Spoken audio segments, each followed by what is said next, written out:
The following program is sponsored in part by To a Woman's Heart. The thoughts and views expressed by the following production don't necessarily reflect those of the network or any sponsors. Rainbow Room Publishing Live, starting in 5, 4, 3, 2, 1.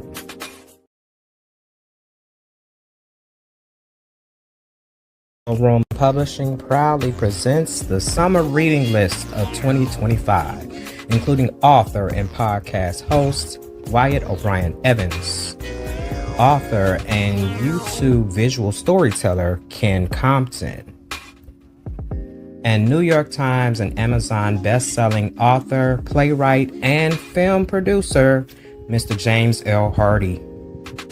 But we want to hear from you. Send us your questions and receive a free copy of any of the featured titles below. Offer good while supplies last. Rainbow Room Publishing. We don't just sell you a book, we give you an experience. And welcome back to another edition of Rainbow Room Publishing Live. I am your host and producer, Eddie S. Pierce Jr. And today I have a very special edition of a segment that I've started actually called the Rainbow Room Publishing Summer Reading List. And we're going to kick that off with what I feel to be very timely, very relevant for the time, for the season. If you haven't noticed my rainbow colored horseshoe, for some reason, I don't know why I got the sticker and I just liked it upside down. But at any rate, we're going to start that summer reading list off with some work from individuals that identify as part of the LGBTQIA plus community. Y'all have to forgive me, I'm still learning, and it's a lesson to all of us that, even some of us in the community still got to get our eyes and our ideas and our heads around the make sure that all the inclusion is kept in. And so today, you noticed here, and I didn't even think about it, I'm matching, that's perfect. But today I wanted to talk with you and actually give you the opportunity to see me talk with the awesome writing team, Naomi Rivers, the authors of This, A Simple, Complex Love Story. This is a work that is very special to me for a number of reasons, and I actually did, do the reading of it. And by the time that this goes out to everyone, the two-page review and interview that I was able to conduct with this awesome writing team will have been circulated, so you may know a little bit about them. But this segment, this broadcast, is an opportunity for us to get to know more. So without further ado, I'm going to bring in the authors themselves, Naomi and Rivers. How you doing today, ladies? Eddie, it's so good to see you. It's so good, Eddie. It's good to see you. This is amazing. This goes to what I say a lot of times about what I do and why I love to do what I do, because it turns into family reunions all the time. And you two are definitely family to me. Just to give everybody a little bit of background. So I met Naomi and Rivers, and they're going to explain the names in a little while.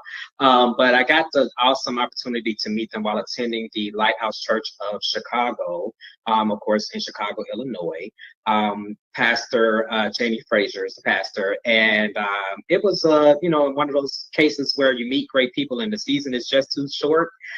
So when you all reached out to me and said, hey, we've been looking at what we want to do with a book, we saw what you did with the publishing guide, and now here's a book, will you check it out? And for the purposes of everybody that's watching and viewing, that conversation and relationship turns into this. But congratulations to you both. Thank you so much. We consider it a privilege that we were able to use your guide, and it was very helpful. And it always makes it special when you know someone, right? When like we know Eddie wrote this, and we certainly, watched a lot of your videos to get hints and things like that. So I'm sure we'll talk about that later, but it was just helpful in knowing that we knew the person. And here's the other piece. Right before you left for Texas, you know, you shared a number of the publishing guides. And so there were a number of authors at the Lighthouse Church that were in different states who utilized the publishing guide. So you went to Texas, we came here to Maryland, but it was one of the things that we packed up to keep with us as we were moving towards completing this novel. Wow, that is so appropriate because you keep saying Texas, and I'm looking at myself in this camera. That's why I keep forgetting to look in the camera. But I can see that I'm smiling as big as Texas because, yeah, I mean, for everybody that doesn't know, obviously I knew this information for some time, but then to hear it, and also really cute for everybody to know this is actually our first time speaking to each other since the conversation started about the book. And but you know, we've had the emails and that sort of thing about, you know, getting the review done. And of course, I sang my praises, still singing my praises. And I tell you, as I tell the viewers, that, you know, I said it before and I'll say it again, it was a sincere joy. You know, take me and the publishing guide and all of that all out of it. The story is amazing. That's what we're going to get to reading in a second. But the story is amazing. The crafting of the word choices. I mean, when I looked at the book, and then you have the idea of, you know, the way that I like to do the reviews and being able to coordinate with you all and use the imagery, use the book covers. It was like, wow, it was very full circle in the sense that my art helped you make your art, which helped me make some more art with your art. So very organic. And I'm hoping that, as you said, that, yeah, that the inspiration will continue because, you know, hey, the Bible even says it, you know, speaks to the idea that one person plants the seed, someone else comes along and waters the seed. And, you know, hopefully we will see, you know, more than, I think it was maybe 5 or 10 copies I left, more than 5 or 10 authors come out of, you know, just what you all have done, let alone taking me out of the equation. So thank you again. Absolutely. I can tell you that there's at least 2, ours and Ronnie's Miracles book. Oh, well, you know, Ronnie came through. We did that together. I know. So that's why I'm saying, yeah. So the seed was definitely planted. Okay. Cool. So, you know, hey, people, and you've known me for some time, and anybody that's watched this for any time, anybody that knows me knows that I can go on and on and on and on. And so we want to get to the meat of the program, which for me, part of that at least, is exposing people to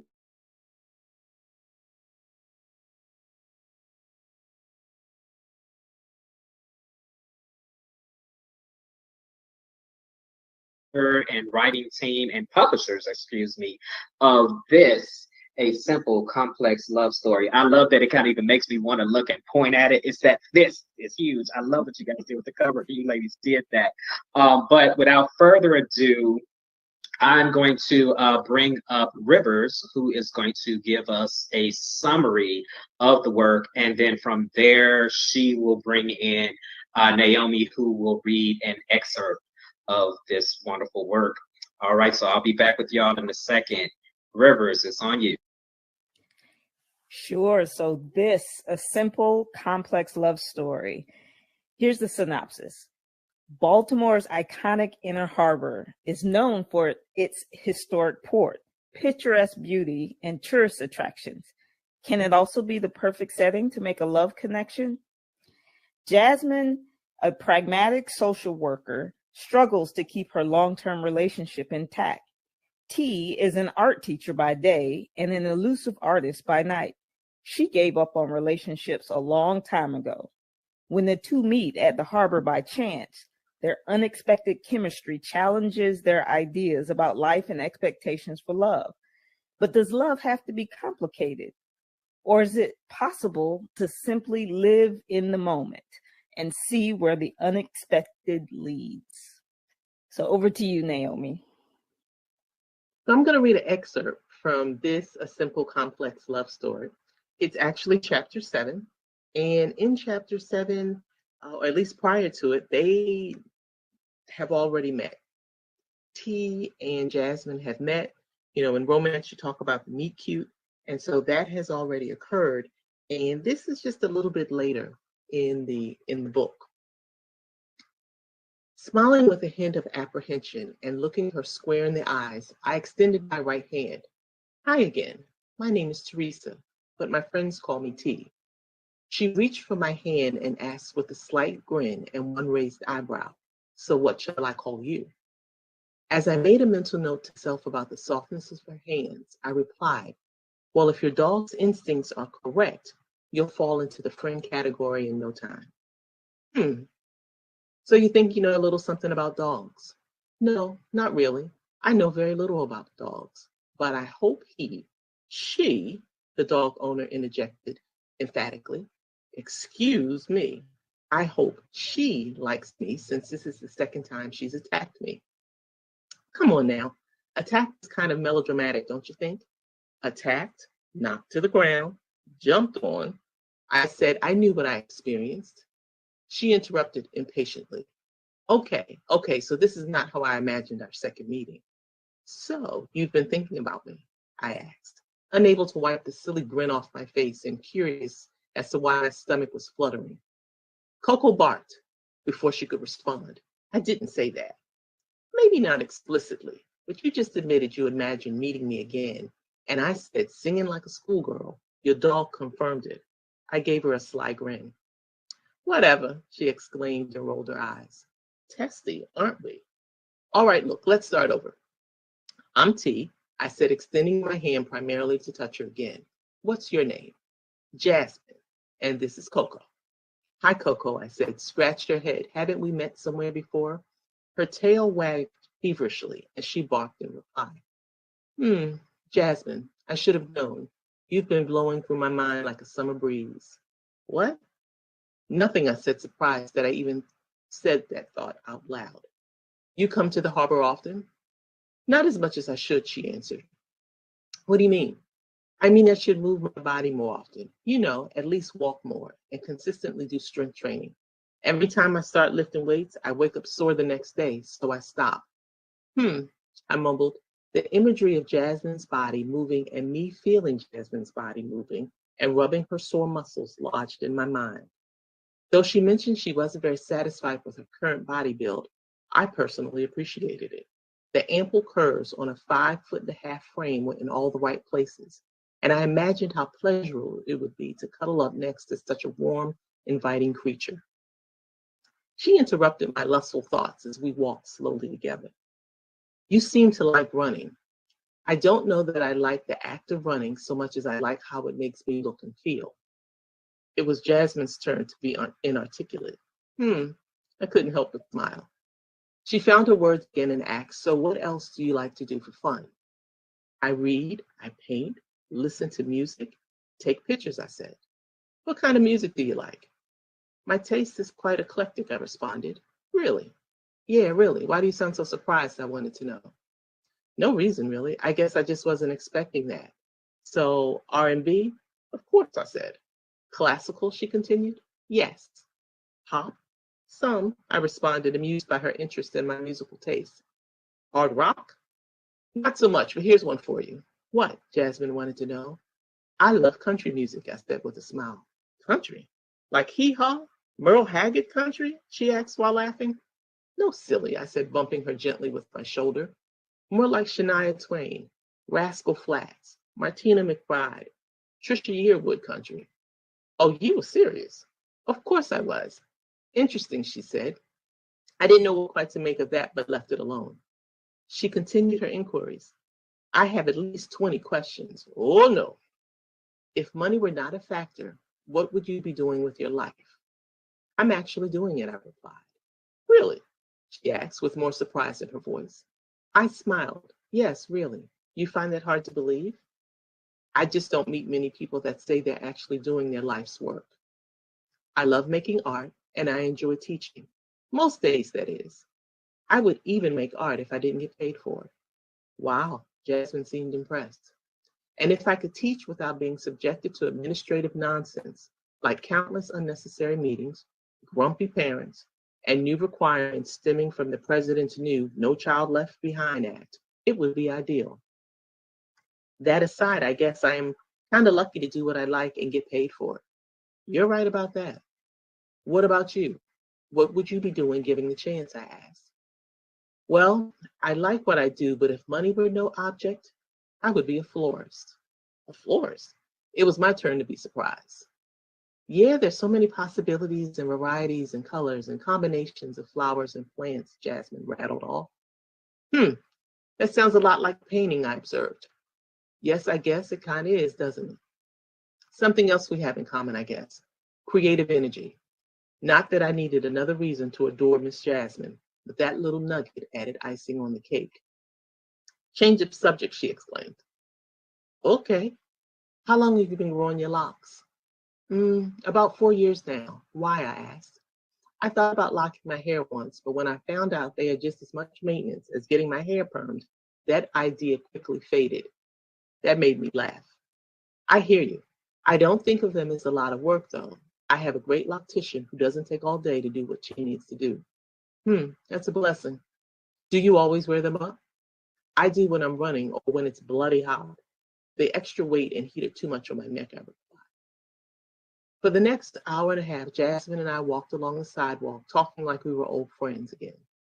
Her attentiveness, apparent interest, and our commonalities were refreshing. A much-needed pace from the normal blah, blah, blah. Before I knew it, we were standing near her car, and it seemed like neither one of us was in a hurry to leave. Hey, we both said it after a pregnant pause. You first, I said. No, you, Jasmine Canner. I was, it's just that we seem to enjoy each other's company and all, and if you're not busy, Teresa, she said, ending my obvious clambering. Yes, I was extremely embarrassed. Just spit it out. Okay. I took a deep breath. There's an art exhibit next Friday downtown. I was wondering if you'd like to go. Maybe have dinner afterwards. I'd love to, Jasmine said, smiling and without hesitation. Really? Great, I said, feeling relieved and excited at the same time. What time should I pick you up? At the mention of time, she looked down at her watch. Oh, shit. Excuse my language. Suddenly, she was in a hurry. That won't be necessary, she said nervously while putting the dog in the back seat on the passenger side of the car and dashing over to the driver's side, all in one fluid motion. She quickly handed me a card as if that was planned. Here's my cell number. Call and leave the address and I'll meet you there. What time? 7. 7 o'clock is fine, I said, trying to read her hurried thoughts. So I look forward to seeing you then. Yeah, same here, she shouted as she started her engine, not waiting for the car to warm up, and pulled away. And with that, all that lingered of Jasmine was the nicely printed business card in my hand and rampant thoughts of the next time I'd see her.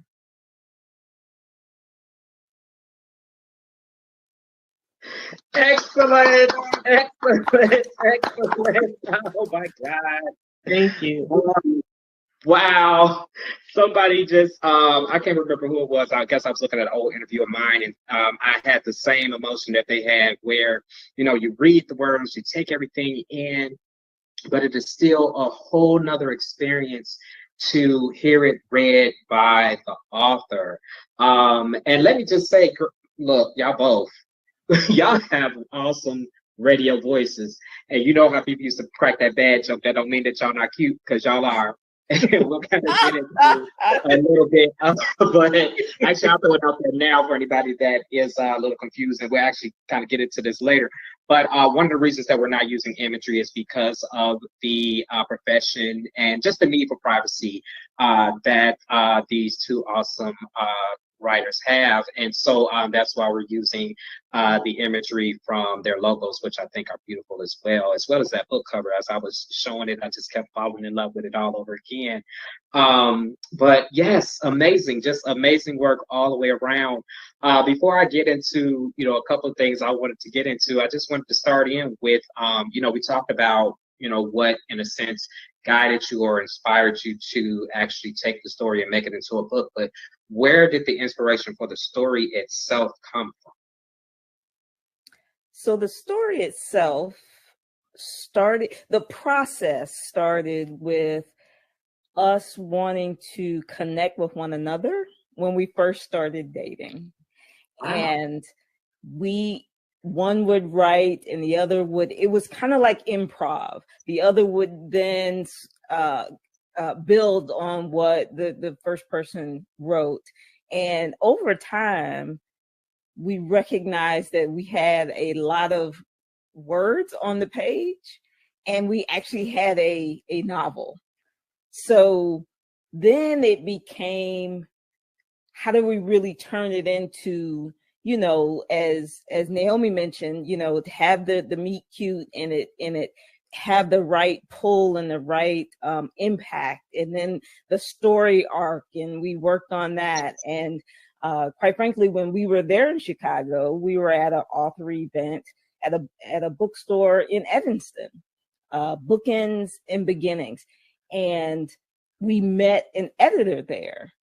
And little did we know that that editor was both a developmental and, help me out, Naomi, a copy editor. Copy editor. And she really did a lot of work with us in helping us make the story make sense in a way that and she worked with us. We hear these stories about some editors, you know, kind of slash things, and the authors feel like they're not a part of the process, but it wasn't that way with our editor. She was very gentle, but very forceful. Naomi mentioned that when she first went through it, there were so many edits and comments and so forth and so on that she felt like she was in grade school with all of the markings on the manuscript, but it was extraordinarily helpful. And so obviously we took it to another level, and then we had to decide whether or not, you know, do we want to pursue a traditional publishing? Do we want to self-publish? And, you know, go through those decisions. Excellent. Wow. Anything you would add to that, Naomi? So it's funny, and here's where the couple of us comes out. Rivers said, you know, that it was a process to stay connected. I started with, let's write a book.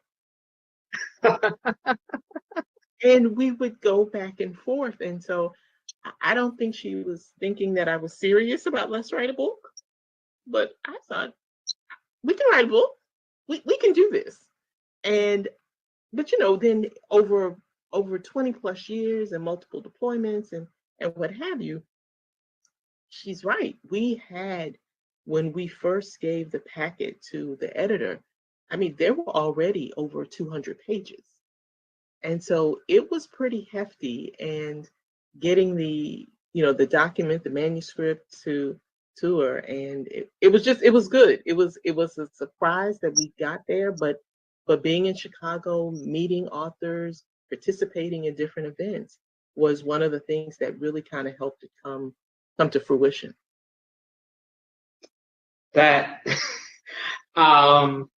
wow. I'm going to use that word a lot today. But just, you know, it's one thing to see art that I feel is remarkable, to know artists that are remarkable. But as someone else just recently reminded me too, sometimes there's a lot more that you gain when you get to know the authors on any sort of level. And to this process is just another thing I had to put in that remarkable category that, you know, I've heard and I've experienced even myself. I don't have a set process. I wish I did. God, life would be so much easier. But, you know, I've never heard anyone else describe that it was so, I think you all mentioned this to me once or twice too, that, you know, I get a lot of compliments about my art being very intertwined with my faith, with my spirituality. But to hear how it was intertwined and fed and is now giving back to your relationship, that is amazing. I mean, your book is an embodiment of all of that, and that is just so dope. That is so dope, beyond dope. I gotta move on because I will just be all day with that. So we talked a little bit already about the self-publishing, and you know, especially one thing I wanted to look at too when we talked about, you know, you being a writing team. Where would you say that, this is a perfect way to put this. Get ready. Naomi, where do you feel that Rivers shines in this process, and vice versa? Rivers, where do you feel that Naomi shines in this process? But we'll start with Naomi. I think Rivers shines because she is so organized and detailed, and she just kind of hones in, and she really makes me better, because I'll write and say, okay, this is good, I like this. And there have been times that she's looked at it and she goes, this is boring. This is boring. And by the time the editor marks your stuff up, and by the time your spouse, your significant other, tells you you're boring, you're like, oh, this is hard. This is really hard. But it was good. It was good because I think it made me better. It made me want to be better, if nothing else, but to keep up with her. I wasn't saying that you were boring. The words on the page, writing. The words on the page needed a little bit of sauce. This is the process, people. This is the process. So part of, and so the thing I would say that Naomi in this writing process does well is she gets it down on the page. So like the thing that stands in the way of a lot of people writing their, hey, I'm gonna write a memoir, and they never do it. The thing about it is having the discipline to do it. Mm-hmm. And so one thing that Naomi does very well is she's not afraid to get it on the page, and whether it has sauce or not. And so then that is something, and that's how we work well together and bounce off of one another. She gets it on the page, massages a little bit, and then, I then get down. I'm the sort of, very meticulous one, and gets down into the details in terms of what were they thinking? What were they smelling? What was the weather like? What were they, what were they feeling? And, those kinds of things. And so I think we work well together in that regard. Wow. I love, if I were to close my eyes and if I didn't have the context of thinking about the book and the two of you writing the book, you're describing a marriage, you're describing a relationship across the spectrum, that ebb and flow, those opposites that attract, so to speak, but I usually more so go with the adage of the complementary attributes of each other. And I found myself, as I was reading it and knowing what I knew about the two of you, and knowing that you were a writing team, and knowing to a degree who did what, there were different points in time where it was kind of like, is this her voice or her voice? But I love that there is no separation. I love that there's no separation, and sincerely pray that always be the case for you in your relationship, whatever else happens with the writing. But just amazing, phenomenal. I just know this is going to be so inspirational for so many other people. And as I get, even get to that idea, what would you say for each of you was the most important lessons that you had to learn? Give me at least one. If you got more than one, go for it. But the most important lessons that you felt that you learned in this process. I think for me, the lesson was to do it, to get it done, and not let people kind of hinder that process. I also wanted to make sure the other lesson is, we talk about role models, we talk about who needs to hear what story, but I think everybody needs to hear a love story. And it's even better when that love story looks like somebody like you. A couple of years ago, Hallmark did not have any folks of color as part of the story. And then eventually they started having folks of color as the sidekick. And it's really only been in the last few years that the lead person has been a person of color. And even less time that person of color has maybe had a same gender orientation. So that whole process and society kind of catching up, that affects all of us. And just knowing that women of color fall in love, sometimes it's complicated, sometimes it's simple, but we fall in love and we want a love story, preferably a happy ending, but if not, that's fine too. but just making sure that it's reflected in our book and in our writing. Excellent. And I would add that one of the things we tried to do, and I think that you picked up on, Eddie, was that we really tried to make it authentic. Like, we wanted, when people read it, we wanted them to, be able to envision or hear themselves in the dialogue, in the relationships, in how we relate to one another. And that's universal, not just, it's not just, an LGBTQ story, right? Yes, the two protagonists are women, but quite frankly, we've had friends that have read it that, are not in our community, and they enjoyed it because it's a people story. It's about people living their lives and just having experiences. Yeah, you definitely hit the nail on the head. When you talk about, the things that just really captivated me, kept me going, kept me involved.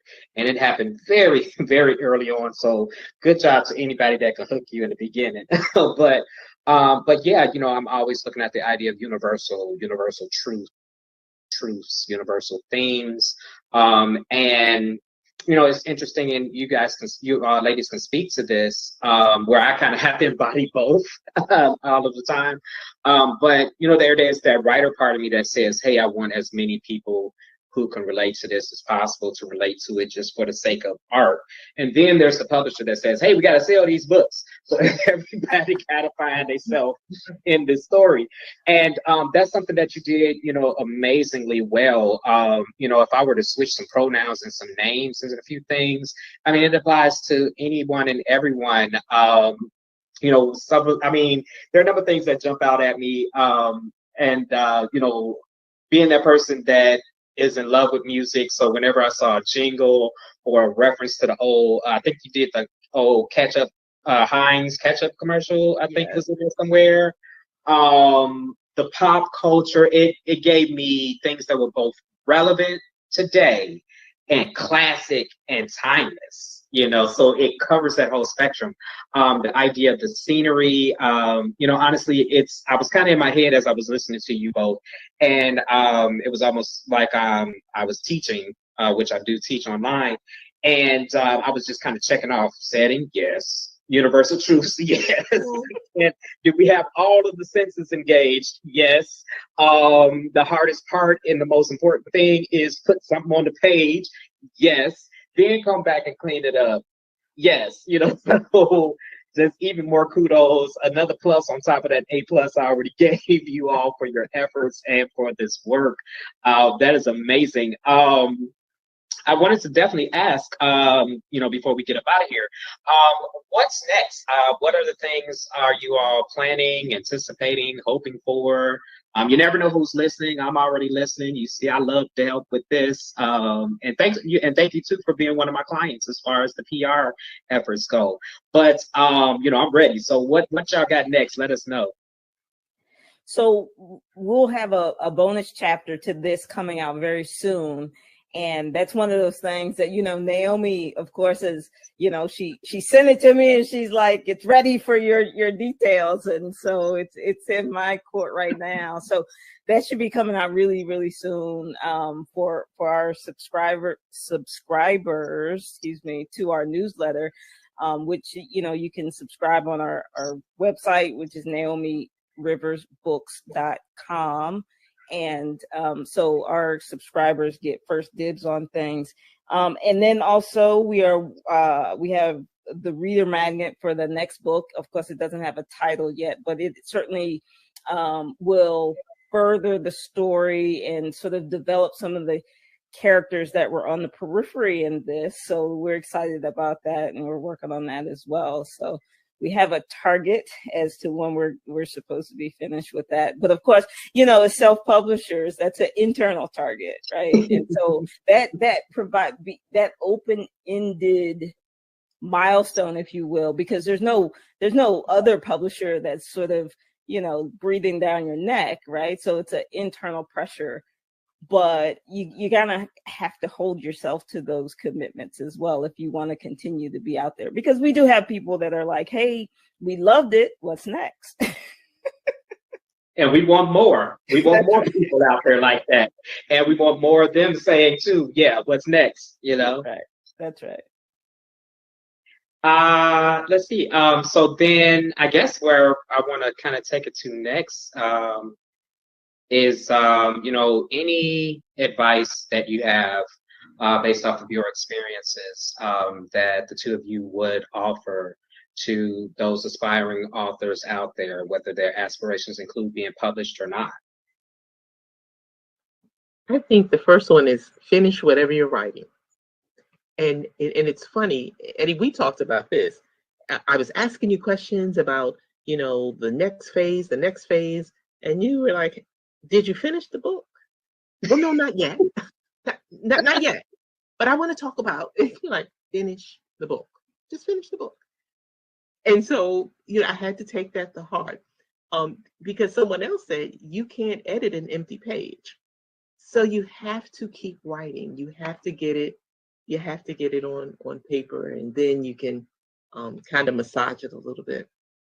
The other thing I'm going to say is don't take no for an answer.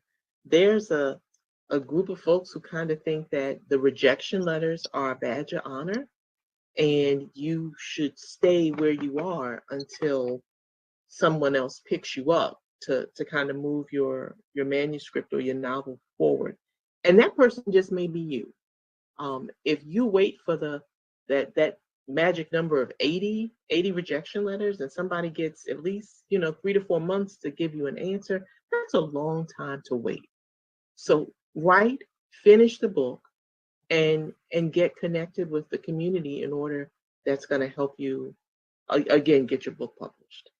I love that you mentioned that, and I'm sorry to interrupt really quick, Rivers, but yeah, I remember hearing the joke that a lot of writers would say how they could wallpaper their apartments That's right. with their rejection letters, and that's a lot of rejection letters. That's a lot of waiting for people to possibly say no. In this day and age, in my opinion, where you've proven it, moreover, on top of me, attempting to prove it, that there are ways and other mechanisms to get it done. It's just a matter of, looking at your resources, which includes the people in the community around you. Anything that you would add, Rivers? Any words of encouragement? Yes, I would say also to get out and meet people that are trying to do or that have done what you're trying to do. Resources like Rainbow Room Publishing are great. And so, you can tap into that network. You can join Facebook self-publishing groups or publishing groups, author groups on both IG and Facebook, and what is it, Evite. I mean, all of those Meetup, all of those sites have groups that perhaps are people that have commonalities, and you can bounce ideas off of them. If nothing else, they are people that understand what you're going through.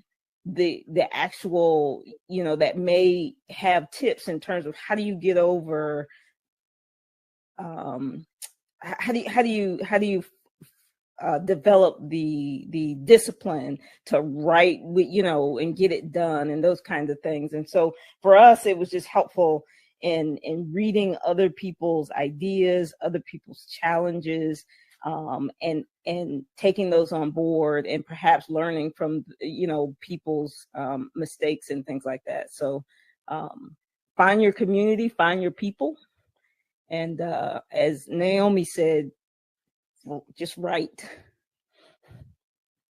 And I'm going to add you all to that list. I mean, I don't, you may be in a similar place that I was in with my first work almost 12 years ago, where the plan was just to publish my book, one book. And somewhere in there, a guy said, hey, you pulled this off and you need a company. Okay, now you have a company, and now you have a vehicle for other people. maybe the same will be said for you all. And if not, if that's not one of the plans, we do know based on this interview and everything else that we're going to see coming soon that you all know the process, you know how to get it done. And so I would definitely count you all in that list of resources. So last thing, and perhaps the most important thing for a lot of people, where can they get this awesome book? So our book, you can get signed copies from our website, NaomiRiversBooks.com, but also it's available at a variety of retailers, Amazon, Barnes and Noble, all the rest of it. If you go to books2read.com, the number 2, books2read.com// a simple complex love story. And you can see a variety of retailers that it's available. Excellent. Also, we also want to point out indie bookstores. Please support your indie bookstores as well. Definitely. Well, ladies, I thank you so much for the time. And I already know that, just the way that we kind of, well, we're not going to say we, but God brought us back into each other's circles and spaces, that we're going to do it again soon, whether it be in this format, formal or informal. But definitely know that we will be in touch, and that I'm going to keep doing my part to help get the message out about this great book. Thank you all so much for your time. And, God bless and good night. Thank you. Thank you very much. So Thank you for this platform. Thank you. Anytime. All right, folks. So as I said, that was our first part of our summer reading segment, the Rainbow Room Publishing summer reading segment, the Pride edition. I want to thank Naomi Rivers, the amazing, talented, dynamic duo, for taking the time out with us today, for treating us to that awesome excerpt of this amazing work, and for all of their advice, inspiration, and those nuggets of wisdom that I hope you all find educational. As always, I'm going to send you out with my favorite sign off: love infinitely, peace, and blessings. Little Eddie does it again. Available now in full color illustrated trade paperback, Love Changes 1.0, part 1 of the 4-part miniseries. Get your copies today. The reviews are in. Love Changes 1.0 is a searing meditation on heartbreak and healing. Pierce's third effort is definitely the charm. James Earl Hardy, best-selling author of the B-Boy Blues series. Get your copies today.